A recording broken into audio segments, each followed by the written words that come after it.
Greetings everyone. Today I want to talk to you about putting fret wire in your acoustic guitar's fretboard. Similar process to an electric guitar if you've done that before. Slight differences on how I like to do it. One of the similarities, first thing we want to do is get a slight radius on our fret wire using our bender because your fretboard does have a radius. Electric guitar, acoustic guitar does have a radius fretboard. On the end of this, just like before, you want to snip off some because of where it is flat, where it didn't get the radius. Once you have that done, you're going to have two pieces that are shorter. I think two pieces works in most cases, but it's nice to have three just in case. I have my acoustic fretboard.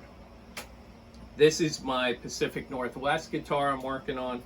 I have taken about a week to get my finishing process done. This one happens to have True Oil on it. So I did about 4 coats, maybe 5 coats, but I did then sand it up through the grits, through the high 1,000 grits, 1,000, 1,500, 2,000.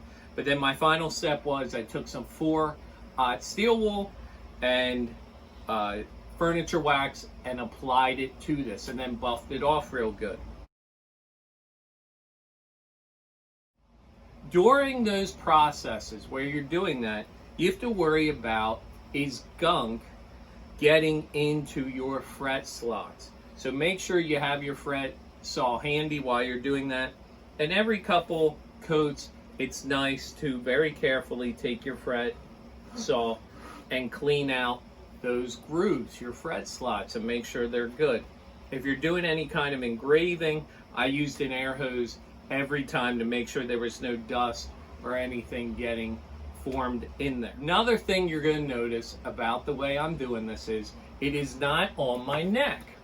All right, my neck right now, I'm doing my True Oil and sanding applications to it. The biggest reason why I don't like doing it on here is, number one, this part, when I'm trying to hammer in my frets, there's going to be flex. Now, could you support it? Sure. But then when we get back here, what am I using to support that? Maybe something like this. So it can be done. I have done it. I think it's easier to do it when it's off of the neck. Now, what does that mean doing it this option? You got to make sure this is absolutely in line and flush with the edges of your neck because you're not going to be able to sand them flush anymore. When you go to glue this, you're going to have to make sure the squeeze out is not excessive or almost non-existent because again, it's going to be tough to clean that up. So are there pluses and minuses? Sure. Electric guitar, it's easy to glue this on and put your fret slots in while you have that flat electric guitar neck.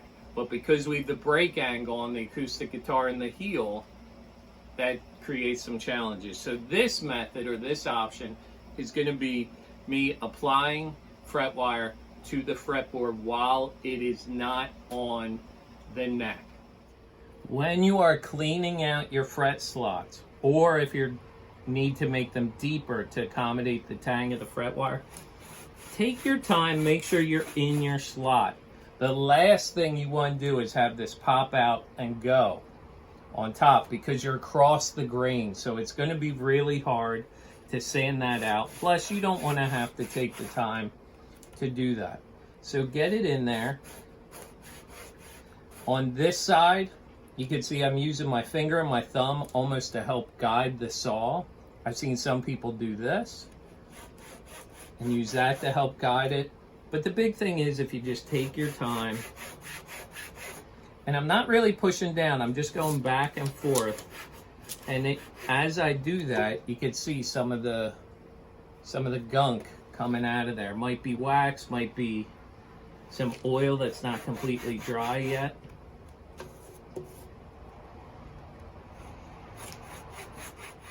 Let's pretend this drawing is the side view of my fretboard. So as we look at it like this, what is it we need? We need that fret wire crown is going to fit exactly right up on top And then here's my tang. I'm leaving a little bit of space just so you can see it. And then here would be those barbs holding it in place. That would be a good fit. Again, I left some space around it just so we could see it. Over here would be a fret slot, not deep enough, meaning that the tang is going to hit on the bottom, and then my crown is up here above the fretboard, and I would have room. That would create fret buzz. It doesn't look good, and there's not a whole lot you can do to fix that aside from pulling the fret wire out, making it deeper, and then you probably would have to add some glue or get a piece of fret wire with a fatter tang to fit into that groove, because once you pull fret wire out, these barbs are going to rip the wood and make your fret slot sloppy. So that's why we need to make sure that our fret slots are deep enough before we start hammering in fret wire. Installing fret wire is one of those things on a guitar that if you ask 10 people, you might get 10 different answers. It's really kind of personal preference. What we need to make sure of is that that fret wire is going to be seated nice and secure into your fretboard. This is how I typically like to do it. I'll take my fret wire and I'm going to put about a 1/16 to an 1/8 sticking out up here. I don't want to be wasteful. Doing something like this is just being wasteful, and that costs money. I'm going to have my overhang, and I'm just going to hold it in place, and I'm going to take my snips, and again, I'm coming down about a 1/16 to an 1/8 on that side, and I'm going to snip my fret wire. Now, some people do that and cut all their fret wire first. That could be good, but that really, you need to be organized. Do you lay them out? What happens if it's the end of a class period, something like that? So I do one at a time as I go. As I put my piece in, you can see I kind of have it that the tang is just pushed in enough that it holds it. Now I'm going to take one of my hammers and I'm going to use a metal end. It's okay to use the metal because this is softer than the fret wire.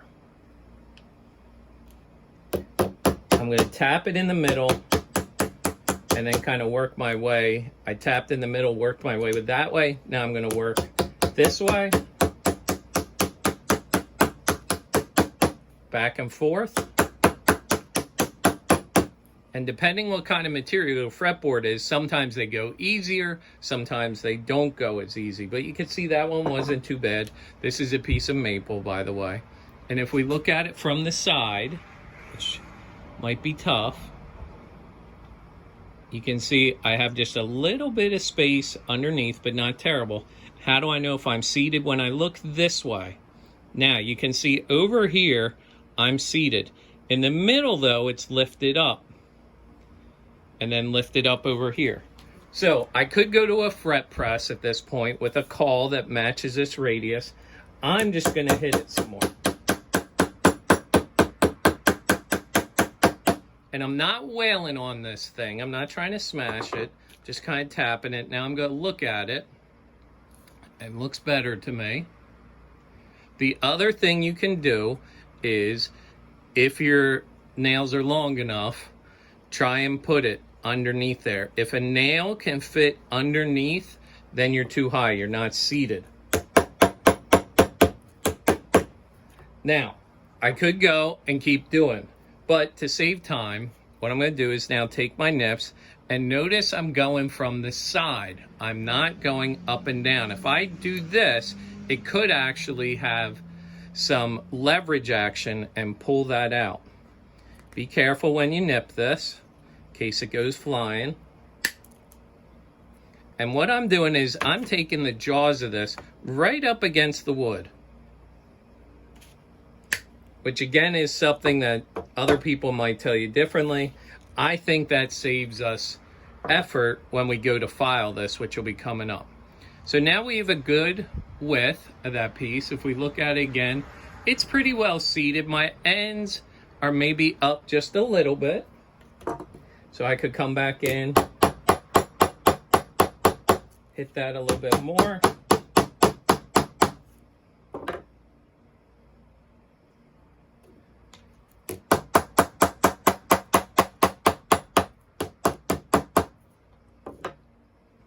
And now if we take a look at that That's looking pretty good. Pretty good so far. I would continue with that down my fretboard. We fast forward and all the fret wire is now in and the ends are snipped close to flush with the wood.